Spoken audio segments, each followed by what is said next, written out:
All right, Chris, welcome to the hub. Thanks for coming on. What's up, Matt?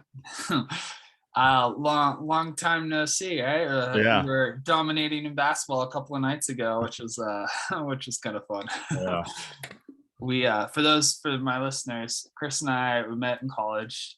He's from California, or that's where he's from. That's one of the locations I lived. Yeah, One of the locations, and I was from Amishville, Pennsylvania, and we bonded over basketball, and we've been playing basketball now for 14 years, yeah. which is crazy. I mean, I was thinking about that. There's probably not a chance I've played more basketball with anyone in my entire life. Like it's just funny to think about little things like that. Like that. And it's funny every time I play with you and watch and it's just you know even though I can't always stop it, I'm like, oh, I know exactly what Matt's about to do. Yeah. I think there's a couple of shots that you hit whenever the last time we played a couple nights ago, and I was just like, oh, I know exactly where Matt's going with this. Oh, yeah, he made it. Yeah.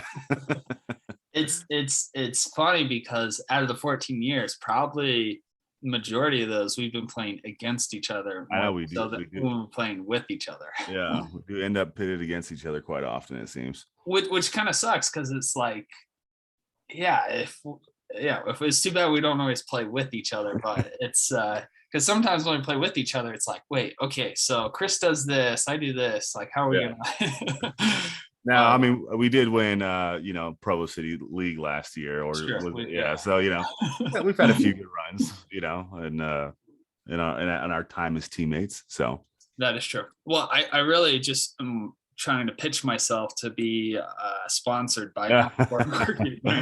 Yeah, man, I think you got a little work before we're gonna really consider. There needs to be a platform, some type of actual performance level. I don't know if like Wednesday night church ball really qualifies as a sponsorable event. So yeah, well, Provo City League, we signed up again, but yeah, no. Hey, we are starting a podcast network though, so that seems like a much more likely opportunity. There we go. There we go. I know a guy is all I'm saying. Well, no, I appreciate you coming on, and we will. I know the focus of this episode is going to talk a lot about, what you're doing at Oncoor, which is a sports marketing company. We want to talk a lot about the NIL and the effect it has on college athletics. Before we dive into that, let's talk a little bit about BYU football. Not everyone's a BYU fan, but it's interesting. I have some friends who are big Utah fans, and they're like, yeah, we started out the season thinking it's going to be a terrible season. Now we're looking like we're going to win the Pac-12 South, and BYU has kind of gone the other way. Started out really strong and then had a couple of hiccups. Yeah. It's funny because looking at this season before, it was we lost Zach, and losing a quarterback, even though we've got a pretty stacked quarterback room at the moment. And I say we as if I'm part of the team, but losing Zach, coming back into a much tougher schedule. Yeah. I would have been completely happy with 5. If I was said at this point we'd be 5-2, I'm like, oh, that's awesome. Yeah. So it's just funny how quickly expectations can change. You win a couple games, you're 3-0, 4-0, 5-0, and now you're just so used to winning, and you feel like you should win every game, and you feel like there's no one that should be able to beat you, which becomes the irrational fandom of that you fall into this moment of fans.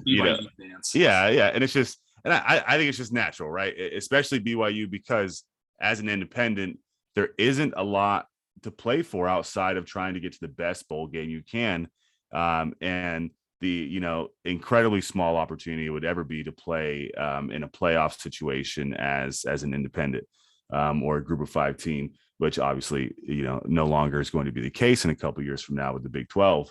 But there's just that thing. So when you get an undefeated season going, it becomes so exciting, and you really want to grasp onto every chance you get. And the reality is, I even mentally, I was like, we're going to lose a game. It's just there's too many issues in college football, particularly with depth. And I think that's really what's hurt BYU. They've lost a couple linemen. They lost their star middle linebacker. Just a lot of things that really did become apparent as they started playing deeper teams. And that's one of the differences between kind of top level P5 teams, is more often than not, they've got a 4-star or 5-star recruit waiting in the wake that was fighting for playing time already. Yeah. And I think BYU gets actually a lot of top level talent. They get a lot of good players, and they get a lot of players playing above their ability as well. But you start to get 3 or 4 key injuries, and that becomes really tough to overcome in college football. And I think the injuries to the O-line, it shook up the running game. Obviously injuries to quarterback, that throws timing off, it throws momentum off. You're getting 2 different styles of play at quarterback. And so I think just the natural things that happen in sports happened. And, unfortunately, things went the other way. I mean, the first game they lost, turned 3 lost fumbles. I think on back-to-back possessions at one point. I think back-to-back plays at one point. And so just sometimes that's how the ball rolls. It's not a common thing, and you could say take those away and BYU wins the game, but that's also how the game is played. It's just those things happen. So yeah. I think still, if you were to really look at it from 1,000-point view, you would recognize this has been a good and fun season. Yeah. And kind of no matter what, there's only so much raining on the parade you can do, because they got a Big 12 invite, and that's going to change a lot. I mean, the momentum in recruiting for BYU has been super high. The wins help that a lot. But nonetheless, having that Big 12 invite, it changes things long-term for BYU. And so I think that's a huge piece that's going to really, honestly, not just change BYU, but change the entire state. Like it's really going to change a lot for the state of Utah. Well, I've noticed, I was living up in Salt Lake past 4 or 5 years. You could see the effect of the I guess Pac-12 on the Salt Lake City. A lot more money, a lot more hype, a lot more just attention when you're just part of the conference. And I feel like BYU's done a pretty good job being independent, but like you said, we just don't have the depth as and Alabama has. Yeah, that becomes apparent. Yeah, and I think BYU will have a better opportunity with being in the Big 12. There's just going to be, they're going to play a lot of games in Texas, and which is obviously a huge recruiting state, and BYU's recruited well in Texas. BYU is obviously a weird team with a religious affiliation. Yeah, they have a national fan base. And they get kids coming from everywhere, which not a lot of schools, I would say mid-major type schools get, right? Like they're going to get the occasional person, that's completely out of their normal recruiting pipeline. But BYU has an interesting already, kind of makeup there. So add in Big 12 hype, add in some Big 12 success, and it really could be an interesting direction for BYU success-wise. And then how that affects, again, the rest of the school, but also just the rest of the state. I mean, you get big teams coming in here for football. You get one of the biggest programs of all time coming here for basketball. And Kansas, is going to come here every year. It's just things like that are it's just going to change the dynamic, and make it really fun. So I think basketball should be as excited as anyone. I mean, football obviously is kind of always the marquee, but basketball, Big 12 basketball is no joke, and like Baylor made it to what, Final Four last year? Well, they won national championship, didn't they? Win that's right. Yeah. So technically, you're right. They did make it to the Final Four. You have to do that first. They played. Who did they played? Gonzaga, right? For the I think they played them in the Final Four. I can't remember honestly, but so great basketball schools, good football. Great football schools. It's just, again, overall, I think Independence has been fun playing teams all over. And I think Holmo has done an incredible job at navigating that. I think he did an even more incredible job at navigating it towards a Big 12 invite. It's just, that's huge. It's good. Yeah. It's interesting. This is a little off topic, but it's interesting. I wonder if we would have gotten the invite had Oklahoma and Texas not signaled. No, not at that point directly. There wouldn't, that shakeup for sure put Big 12 in a bind, and they had to make sure that they stayed relevant. And so finding the best teams outside of the current Power Five structure that was, because it's not just BYU, bringing in Cincinnati, bringing in some of these other teams. It's a big help. But yeah, I mean, I think Big 12 would have invited at some point, but that really changed the timeline. Without that, it probably wouldn't have happened. There wouldn't necessarily have been a reason for it to happen. I mean, the reality is everyone wants power and money for the most part, and if they don't have to share that, then they don't want to. Right. And so adding in good marquee teams though can up that. I don't know if it was at that point that they were thinking we need BYU at this moment, and it really until that. But from all the rumors, from all the talk, BYU was number one on the list as where they stood as far as when invites started going out.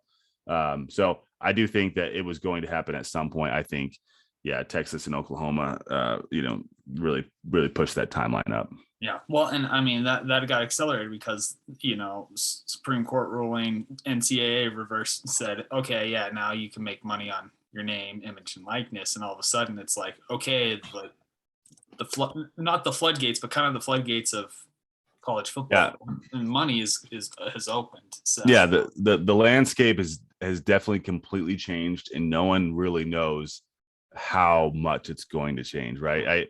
These are things that take time really to flush out. The NCAA really wanted, the government to put something in place, and they didn't at a national scale. Once Florida came in and said, cool, we're 100% allowing players to get played, the dominoes fell. The NCAA announced in July officially that players could make money. And after that, state by state, it just everyone allowed it. And so there's still going to be changes, to that dynamic. And I think the national, I think the federal government will get involved. And I think the NCAA is probably pushing for that. But right now it's a little bit of the wild, wild west, and you see different things happening everywhere. And it's been a very interesting space to be in right now. So how does Oncoor Marketing fit into this space? And maybe you could give a little bit of background of how you became the CFO of a sports marketing company. Yeah, so I've worked at kind of our mothership company the last 9 years, coming up on my 9th year at the end of this year, and so a lot of success is luck and timing, and that's really what I attribute a lot of my opportunities to. Is I came up to a good company at a good time. In 2017-ish or 16, I can't remember at this point, I became COO. And we continued to move and shift our direction. We primarily had been a summer sales company focusing on DirecTV and AT&T products. And at this point, we don't even touch that anymore. We've moved on to a lot of different things, a lot more business to business. At that point, as our structure started changing, a couple of years ago, I took over the finance department. So I technically hold kind of both roles of CFO and COO, and along with our other full executive team, which we've got a lot of great players. With that, as we were having success with a couple campaigns, with particularly with Amazon and DoorDash and LiveView, we started an investment firm because there was just, COVID was a very interesting time where there was an incredible amount of struggle. There was incredible, obviously devastation amongst people. There was also, because of some government, handouts and opportunities, there's a lot of cash out in the marketplace. I mean, everyone saw that with stock prices. I mean, you go back and you look at March, and then you just watch stocks go up. I said March of 2020, really, and you just look at the market, and there was definitely a lot of cash out there, and looking for opportunity. The way our company is structured and the people that we have within it, and because of our willingness to shift what we have focused on, and kind of look for new opportunities consistently, there are just opportunities coming in on a weekly basis. We're constantly evaluating new. I mean, I think we've got, 17 different entities that are all working and operating and making money at some degree, some very little, some a lot. And we're in construction, we're in, investing. We've got, a sneaker shop, a card shop. We've got Amazon contracts, DoorDash contracts. We do installs for, the internet. We've moved internationally. And so we kind of have a business ADD, and we're constantly doing things. With that, we've got a couple guys, Jesse and Kevin, who have been really closely watching the NIL space, knowing that it was changing the last 3 or 4 years. Really, that this is not it's brand new nationally. If you're just not super invested in college football, it's been on the horizon. This change, there's been a lot of signs pointing towards it. In that time, they had been doing a lot of research at what the opportunity was going to be, and then even looking for potential partners. So, around a year ago, Jesse got in contact with a guy named Brian Fagan, who was a BYU grad, and had started Oncoor Sports Marketing back in 2017, and really had been running it kind of as a one-man show. Had tried hiring people, but he has his own full-time job and was doing it on the side and doing well. Had repped a lot of athletes from BYU, Taysom Hill, Jamal Williams. Had done social media and opportunities for Kyle Kuzma, and had really started branching out and doing well. When we spoke with him about what this opportunity was, as we had kind of started meeting with different kind of smaller sports agencies, he was the one who really had the same vision as us and was looking to take a massive chunk out of the market space in NIL. Yep. And so just to clarify on that, what NIL is, if you're not super familiar, so college athletes have the ability to make money on their name, image, and likeness. They cannot make money on what's called pay for play. So there is still a large discrepancy in professional sports, in the sense that they cannot be paid just to play. There has to be some sponsorship type deliverable for them to perform outside of the sport that they represent their college for. And so there is compliance around it. It's all handled at the school level. But it's still so new and kind of shaky at this point that there'll probably be a lot of changes over the next 18 months. But as that happened, we met with Brian. We had a lot of long talks about where we felt like the industry was going, what the opportunity was, and it was just a really good natural fit. And so we bought in a majority stake of Oncoor about 7-8 months ago, and then start preparing for kind of that July deadline of being able to sign players.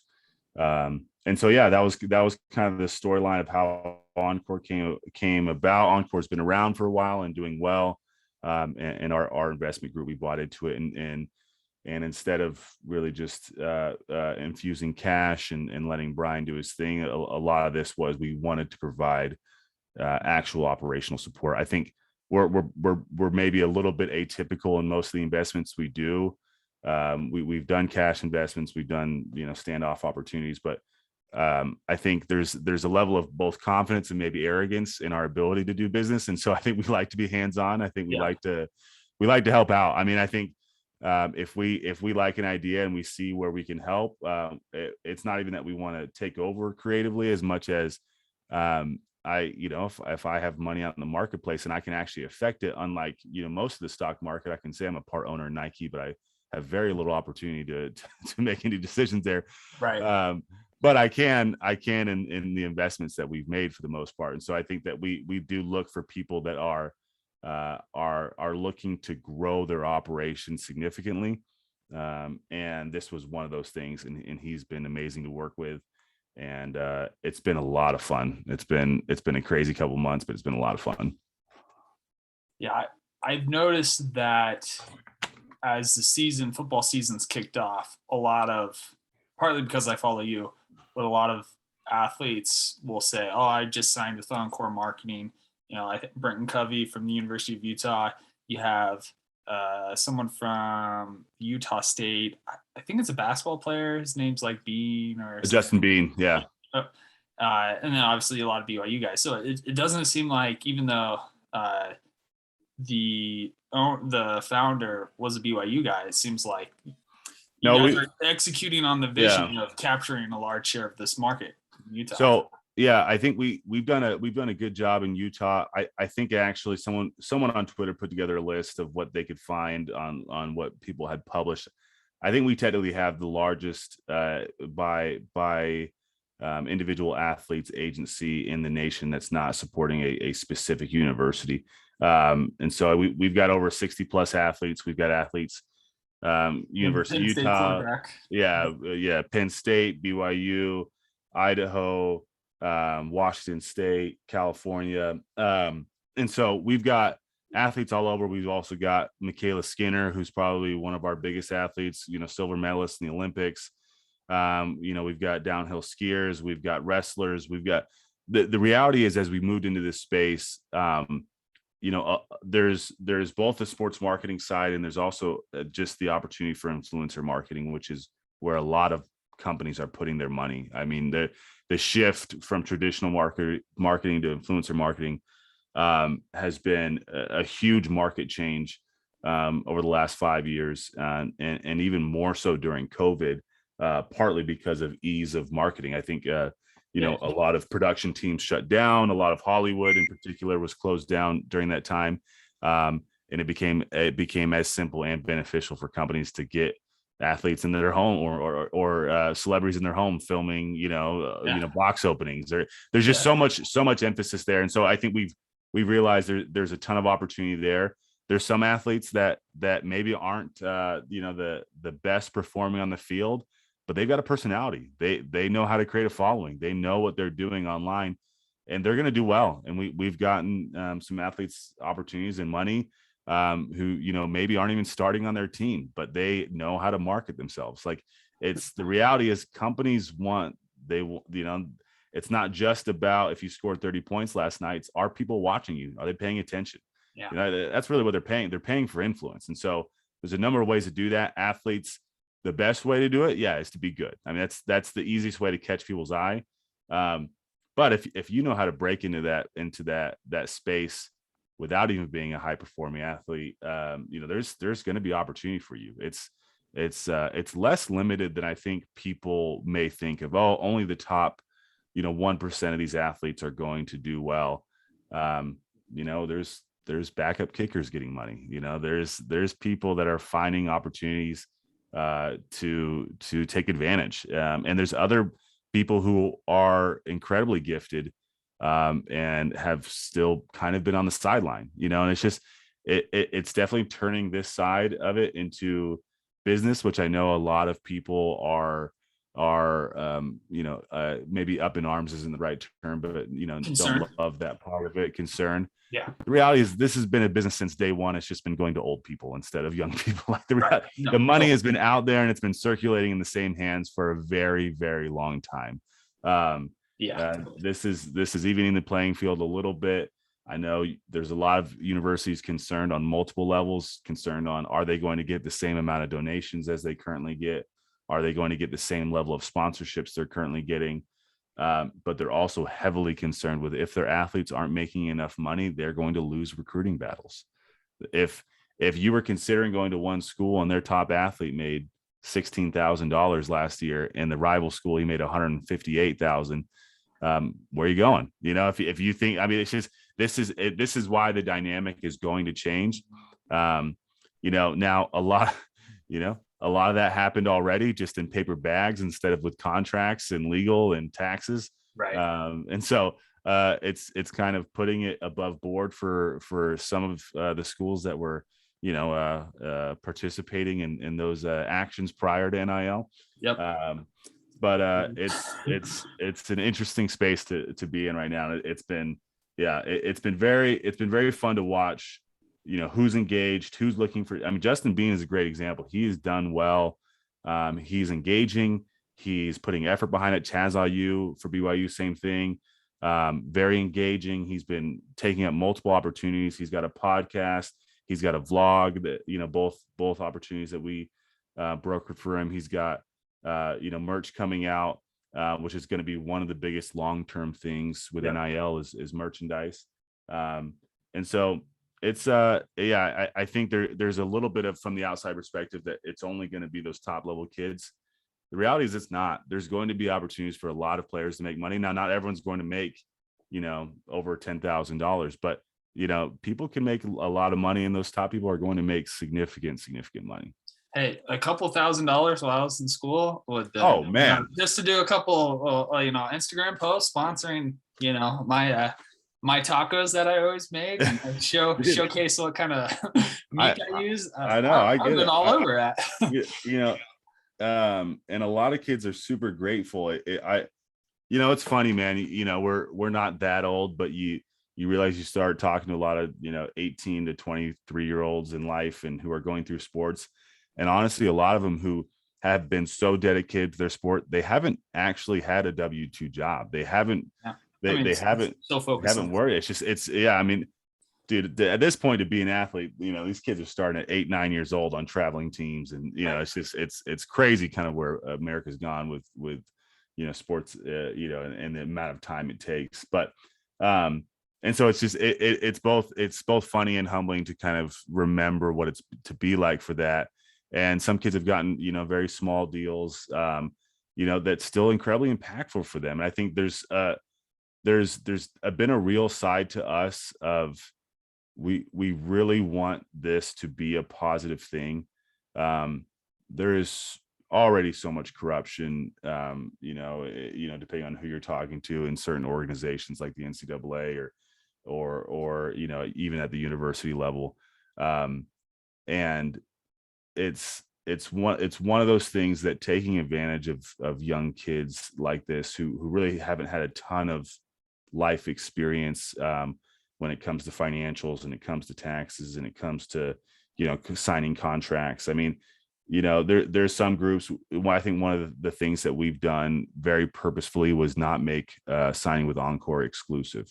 So you can be repped by anybody. You can go get deals from your friends, from your parents, from another agency. We're not here to lock you into an agreement when you really haven't ever signed a contract before and you don't know what the opportunities are. Right. And so I think that we did that specifically. Some agencies have been very specific on, you sign with us, you can't get money from anyone else. And we've had it ruin deals where we've signed a kid, and he went and signed with another agency who was exclusive, and we brought him a deal. The agency was exclusive, and we brought him a deal after he had signed with them as well, and they wouldn't let him take the money. And I'm just thinking, this is a kid who's probably not going to get a lot of offers. And we have a deal for him on the table, to make, a couple $1,000, and they wouldn't let him take it. It just, I just feel like there's a lot of actual positivity we can bring to it. And there's definitely already some snakes in the grass. And so it's just, which is business, and it's unfortunate to see, and it's going to happen no matter what.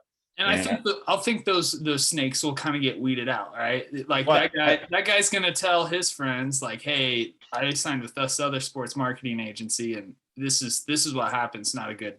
Yeah, it will, and I actually think I think that's one thing that may be regulated. I wouldn't even be surprised if they say, "Hey, NILs, this is the direction that the country is moving in." But if you're an NIL agency, you can't sign exclusivity. Yeah.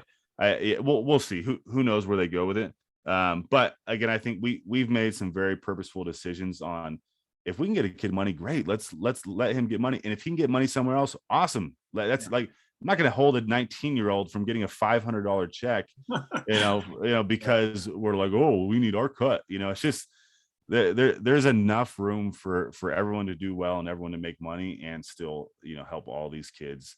Again, with, sometimes they're very, very large deals and sometimes they're small deals, but it's still impactful. Like you said, I ate out of the vending machines every day of my life in college.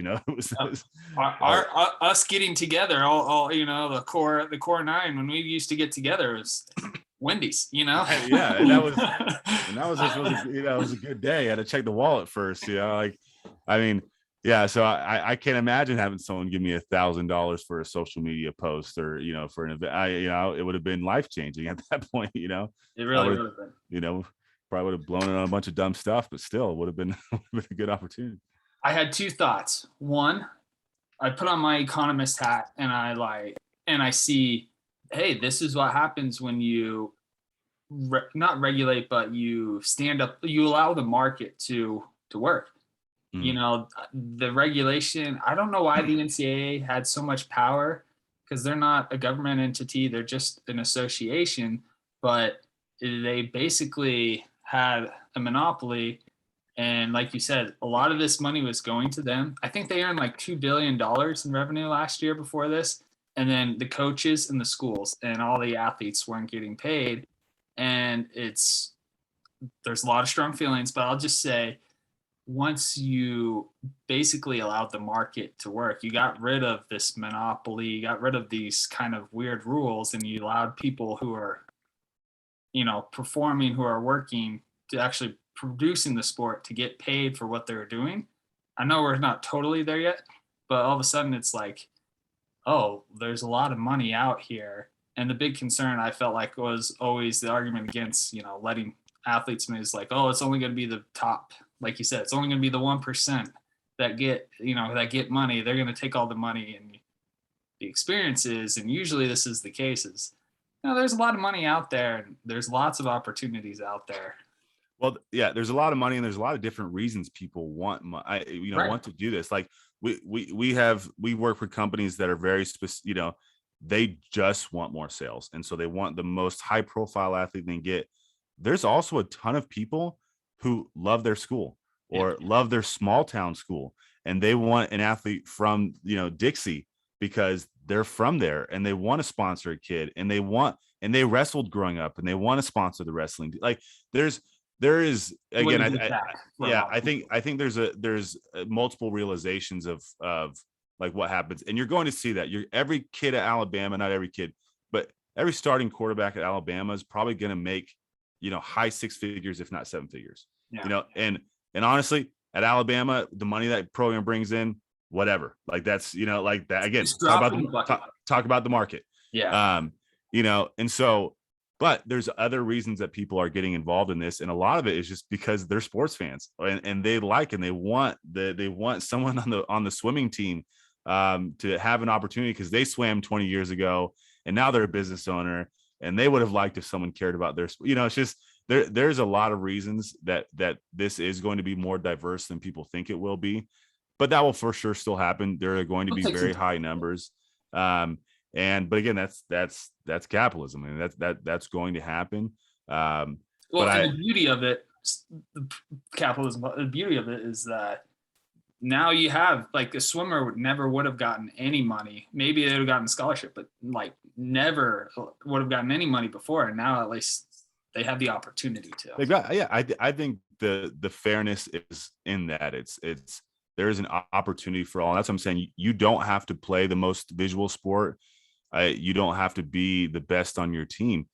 What you can do is grow your skill set as a business person. Find out why people get attracted to people. Find out how to start marketing yourself. I mean, again, if the whole point of selling your name, image, and likeness, or profiting off that, is that people want to know who you are and what you do, and then there is probably a requirement there that you influence people. I like, if I'm the best basketball player in the world, but for whatever reason no one cares what I eat for breakfast, then if I do an ad about that, no one's going to watch it. Like, but you get on any House of Highlights post or ESPN post, and they'll talk about LeBron doing anything. Yeah. And you know what? There's always 4,000 comments underneath it and 600,000 likes. So people are watching. Like, and for as much as people get negative about it too, why are they posting this? Well, all you're doing is driving engagement, which means more people are going to see it, and they're still going to post about it. So, I mean, that's really what it comes down to is people want their product seen for the most part, and they're going to find influencers to do that. Second point I wanted to make was these skills are going to be relevant even after you leave college. A lot of these athletes, maybe most of them don't go to the professional athletic arena, but some of them will. And these same types of questions, how do I trust this agent? How do I trust this deal? How do I, navigate being in the NFL and handling all these, the ads, the sponsorship? How do I manage all that? I kind of feel like college could be a good training ground where the stakes are a lot lower, to kind of figure it out and kind of figure out, hey, this is how I like to operate. This is what's good for me. Here's things to avoid. It kind of feels like an internship almost a little bit. Still real money involved, but it's a good, good way to Yeah. kind of dive into this market and figure out all the finances and what works and what doesn't. Yeah. On that point, you forget what it's like to not know. These kids are independent contractors. Most of them don't know what a W-9 is or 1099. Right. They don't understand how they're going to be taxed on this. Right. So it really actually has been a very interesting, enlightening experience from that perspective of this is acting as that. They're going to figure out things earlier on than other kids who haven't had that opportunity. And that's just what it is. It's a chance. And I think that us working with them and really wanting to be involved in that process is it's been fun to even just teach the basics of those things. Oh yeah. Hey, this is what a W-9 is. This is, if you don't have an organization, you can create one. Here's maybe some of the benefits to that. Here's where at this point, maybe it's not necessary. So even just going through the options of how taxes work and how, the different types of employment works. And it's just been, it's been eye-opening again to understand that this is just real life experience for these kids. And a lot of them haven't had that yet. The other part of that is Oncoor. Interestingly enough, the reason behind the name was the preparation for life after sports. Even the best players in their sports of all time again, Tom Brady's a dinosaur. Tom Brady's 43. Yeah. Tom Brady's, still like barely getting to his business prime, right? Like he's got 20 to 25 more years in business, now he's made so much money. Who cares what he does? But the reality is these kids are so young, and even those who go on to be very successful are retiring at 33, 34, 35, yep, and have 40 to 50 years left, hopefully, of life with nothing necessarily to do game plan wise. And a lot of what our focus has been with athletes is the preparation for that. Some of these kids, college is going to be the last time they play a sport competitively. Yep. So we can help you prepare for that by getting you business experience, getting you connected with businesses. Matt, as you know, and as many people know in business, and this is such a cliche phrase, but it's so correct. It is so much more about who you know than what you know. Yeah. And the opportunities come to those who know people, and getting kids involved. And I keep calling them kids, like they're not adults. They are adults, but getting these young adults involved with business owners and with opportunities is not just going to help for that money they got paid for that deliverable, but they're going to be getting connections with real opportunities out in the world, and they're going to have a chance to grow a skill set that's going to help prepare them for life. So I think there's just a lot of benefits for teaching people via opportunity. Yeah. And college sports is weirdly one of the ways that people are kind of restricted from that. They can go, they can work at a job. Most of the time they really couldn't even fit it in a schedule. They'd have to be working like a graveyard shift at Macy's to be able to do that. Right. Just because of the demands of the sports they're playing. But it's just, it's now pairing opportunity with what they currently have. And I think it's a great way to let these kids move along in life. Yeah. Especially for those who aren't going to have the opportunity to play professionally. Yeah, it's weird that in college you can do an internship working for financial services because hey, when I graduate, I'm going to go work here. And college athletics, it's, hey, I'm going to go play in the NFL. Like, this is my job, my sport, but I couldn't do internship. Yeah, Harvard didn't try and take Facebook from Zuckerberg, right? Like in any other field that you're in, even you're going to school to become a computer scientist, the work that you do at that school is not owned by that school, which was always the case. you're going to school and you're playing football and you want that to be your career. But the school the entire time was saying, yeah, but anything you do, that number 3 you wear, I get to sell that and I get to make money off that. I can't put your name on it, but everyone knows who it is. Yeah. I mean, just I mean, how many kids owned a 32 jersey at BYU, during Jimmer's stay, and how many dollars did Jimmer see from that? So I just think overall it's a positive thing. Obviously, I'm biased, but I think that what matters is allowing people to that have built something for themselves to profit off that.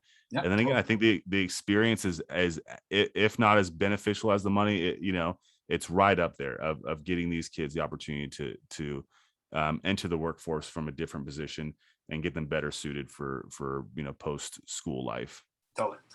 All right. Well, thanks for explaining all that and kind of walking us through, wrapping up here. I do want to say, I think it's really cool that the mothership, basically you guys started a venture capital fund within your business. And that's been awesome. That's been cool to see. That's been cool to see it take off. It's been fun. Yeah. The last question I had for you is with regards to the NFL, and it's the Cowboys. You're a big Cowboys fan. Yes, sir. Is the hype real, or is this just BYU fans? Yeah. So Cowboys fans always have it terrible. Every year you'll see a million memes of, this is our year and we're going to win the Super Bowl, and, just making fun of Cowboys fans in general. I do think, I think a couple of things. I think for as demise as Dan Quinn's career was in Atlanta and never being able to really overcome the 28-3 comeback that the Patriots had against him in the Super Bowl, the defense has played great. I mean, a lot of that's Trayvon Diggs, 7 picks, and that streak is going to slow down at some point. I mean, it's just, he's been playing phenomenal. So the defense is up to the game. I think it's almost without question, at least in my opinion, the Cowboys have the best receiver core in the NFL. They've been performing at a super high level. I mean, CD has just been going off. Amari is still, if not the best route runner, one of the best route runners in the entire NFL. And Michael Gallup hasn't even played the last 4 games. Zeke has been playing like he's had a renewed life. Tony Pollard might be the best backup running back in the NFL. They've got an incredible 1-2 punch. And Dak should win comeback player of the year. And if they go 13-4 or 14-3, he might win MVP at this rate. He's been completing like 72 or 3% of his passes. He's like 4th in the league in yards. I think the hype is semi-real. It's tough in the NFL to play well for a long time. I mean, the dynasties that Braves put together is just it's frankly it's like ridiculous, like what he's been able to accomplish. And so there's always a guarded level. We've had good teams. There's been a couple 13-3 years with Romo, and Dak's first year in the league. That we've kind of squandered the opportunity. So you never want to get ahead of yourself. I do think the right chips fall in place. I think the NFL is kind of open this year. There's been a lot of, the Chiefs have been terrible, weirdly. There's been just a lot of holes. And we play in the NFC East and everyone sucks there. So we're going to get a good amount of wins no matter what. Including my Eagles. Yeah. Yeah. So, I think there's a real chance for them to make a splash. I mean, I would settle for a single playoff win at this point. It's been a long time. Yeah. And so, but I'm gonna ride the train, and you if I'm putting a lot of money down. I'm not maybe betting on the Cowboys, but I'll put some money down. Just maybe not a lot. I was gonna say, all right, you heard it here at the Hub. Put your money on the Cowboys, people. Yeah, going all the way. All right, well, Chris, thanks for coming on. This was super informative, super relevant, and hopefully you still find success, and the Oncoor continues to grow as well as it's done so far. So thanks, man. We're excited. Yeah. Well, thanks again. We'll talk to you later. All right, brother. Yeah.